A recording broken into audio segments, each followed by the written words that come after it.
ನಮಸ್ಕಾರ ಸ್ನೇಹಿತರೆ. T20 ವಿಶ್ವಕಪ್ಗೆ team India ಪ್ರಕಟ. ತಂಡದಿಂದ ಹೊರಬಿದ್ದರು ವಿರಾಟ್ ಕೊಹ್ಲಿ ಮತ್ತು ಹಾರ್ದಿಕ್ ಪಾಂಡ್ಯ. ಹಾಗಾದರೆ ಸುದ್ದಿಯ ಸಂಪೂರ್ಣ ಮಾಹಿತಿ ಏನು? ಅಷ್ಟಕ್ಕೂ ಟಿ20 ವಿಶ್ವಕಪ್ 2024ಕ್ಕೆ ಪ್ರಕಟಗೊಂಡಿರುವ ಟೀಂ ಇಂಡಿಯಾದ ಸ್ಕ್ವಾಡ್ ಯಾವ ರೀತಿಯಾಗಿದೆ ಗೊತ್ತಾ?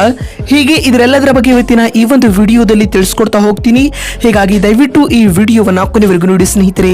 ಆದರೆ ಅದಕ್ಕಿಂತಲೂ ಮುನ್ನ ನೀವು ಕೂಡ ಟೀಂ ಇಂಡಿಯಾದ ಅಭಿಮಾನಿಗಳಾಗಿ ಈ ವಿಡಿಯೋವನ್ನ ನೋಡುತ್ತಿದ್ದರೆ ತಪ್ಪದೆ ಈ ಕೂಡಲೇ ಈ ವಿಡಿಯೋಗೊಂದು ಲೈಕ್ ಮಾಡಿ. ಅದೇ ರೀತಿ ನಿಮ್ಮ ಪ್ರಕಾರ ವಿರಾಟ್ ಕೊಹ್ಲಿ ಮತ್ತು ರೋಹಿತ್ ಶರ್ಮಾ ಇವರಿಬ್ಬರಲ್ಲಿ ಭಾರತ ಕಂಡ ಬೆಸ್ಟ್ ಕ್ಯಾಪ್ಟನ್ ಯಾರು ಎನ್ನುವುದನ್ನ ಕಾಮೆಂಟ್ ಮಾಡುವ ಮೂಲಕ ತಪ್ಪದೆ ತಿಳಿಸಿ.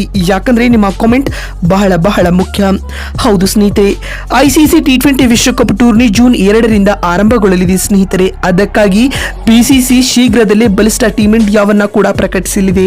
ಆದರೆ ಇದಕ್ಕೂ ಮುನ್ನ ಇದೀಗ ಈ ಬಗ್ಗೆ ಮಾಜಿ ಕ್ರಿಕೆಟಿಗರು ಹಾಗೂ ತಜ್ಞರು ಭಾರತ ಟಿ20 ವಿಶ್ವಕಪ್ ಗೆಲ್ಲಬೇಕು ಎಂದರೆ ತಂಡದಲ್ಲಿ ಯಾರೆಲ್ಲ ಇರಬೇಕು ಎಂದು ತಿಳಿಸಿದ್ದಾರೆ. ಇದಕ್ಕಾಗಿ ಇದೀಗ ಟೀಂ ಇಂಡಿಯಾದ ಮಾಜಿ ಆಟಗಾರರಾದ ಸಂಜಯ್ ಮಂಜ್ರೇಕರ್ ಅವರು ಟಿ20 ವಿಶ್ವಕಪ್ಗಾಗಿ ಟೀಂ ಇಂಡಿಯಾದ 15 ಆಟಗಾರರ ಹೆಸರನ್ನ ತಿಳಿಸಿದ್ದಾರೆ ಸ್ನೇಹಿತರೆ. ಇನ್ನು ಸಂಜಯ್ ಮಂಜ್ರೇಕರ್ ಅವರು ಪ್ರಕಟಿಸಿರುವ ಟೀಂ ಇಂಡಿಯಾದ ಸ್ಕ್ವಾಡ್ ನಲ್ಲಿ ಹಾರ್ದಿಕ್ ಪಾಂಡ್ಯ, ವಿರಾಟ್ ಕೊಹ್ಲಿ ಮತ್ತು ಹರ್ಷದೀಪ್ ಸಿಂಗ್ ಅವರಿಗೆ ಸ್ಥಾನ ನೀಡಿಲ್ಲ ಎಂಬುದು ಗಮನಿಸಲೇಬೇಕಾದ ಮತ್ತೊಂದು ಅಂಶವಾಗಿದೆ ಸ್ನೇಹಿತರೆ. ಇನ್ನು ವಿಶೇಷ ಏನೆಂದರೆ ಸಂಜು ಸ್ಯಾಮ್ಸನ್ ಅವರಿಗೆ ಮಣೆ ಹಾಕಿದ್ದು ಯುವ ವೇಗಿ ಮಯಾಂಕ್ ಯಾದವ್ ಅವರನ್ನ ಕೂಡ ತಂಡದಲ್ಲಿ ಸೇರಿಸಿಕೊಂಡಿದ್ದಾರೆ.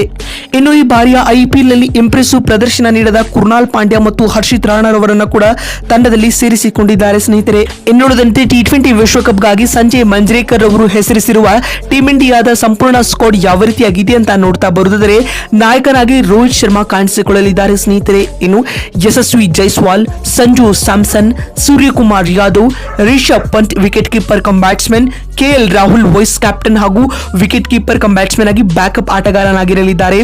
ರವೀಂದ್ರ ಜಡೇಜಾ, ಯುಜ್ವೇಂದ್ರ ಚಹಲ್, ಕುಲ್ದೀಪ್ ಯಾದವ್, ಜಸ್ಪ್ರೀತ್ ಬುಮ್ರಾ, ಮೊಹಮ್ಮದ್ ಸಿರಾಜ್, ಆವೇಶ್ ಖಾನ್, ಹರ್ಷಿತ್ ರಾಣಾ, ಮಯಾಂಕ್ ಯಾದವ್ ಹಾಗೂ ಕೃಣಾಲ್ ಪಾಂಡ್ಯರವರಿಗೆ ಸಂಜಯ್ ಮಂಜ್ರೇಕರ್ ಅವರು ಟಿ20 ವಿಶ್ವಕಪ್ನ ಟೀಂ ಇಂಡಿಯಾದ ಸ್ಕ್ವಾಡ್ ನಲ್ಲಿ ಅವಕಾಶ ನೀಡಲಾಗಿದೆ ಸ್ನೇಹಿತರೆ. ಇನ್ನುಳಿದಂತೆ ವಿರಾಟ್ ಕೊಹ್ಲಿ ಹಾಗೂ ಟೀಂ ಇಂಡಿಯಾದ ಸ್ಟಾರ್ ಆಲ್ರೌಂಡರ್ ಆಗಿರುವ ಹಾರ್ದಿಕ್ ಪಾಂಡ್ಯ ಮತ್ತು ಹರ್ಷದೀಪ್ ಸಿಂಗ್ ಅವರನ್ನ ಮಂಜ್ರೇಕರ್ ಅವರು ತಂಡದಿಂದ ಹೊರಗಿಟ್ಟಿದ್ದಾರೆ ಸ್ನೇಹಿತರೆ. ಬಂಧುಗಳೇ, ನಿಮಗೇನು ಅನಿಸುತ್ತದೆ? ವಿರಾಟ್ ಕೊಹ್ಲಿ ಹಾಗೂ ಹಾರ್ದಿಕ್ ಪಾಂಡ್ಯರವರಿಗೆ ಮುಂಬರುವ ಟಿ20 ವಿಶ್ವಕಪ್ನ ಸ್ಕ್ವಾಡ್ ನಲ್ಲಿ ಅವಕಾಶ ನೀಡಬೇಕಾ ಅಥವಾ ಬೇಡವಾ ಎನ್ನುವುದನ್ನ ಕಾಮೆಂಟ್ ಮಾಡುವ ಮೂಲಕ ತಪ್ಪದೆ ತಿಳಿಸಿ.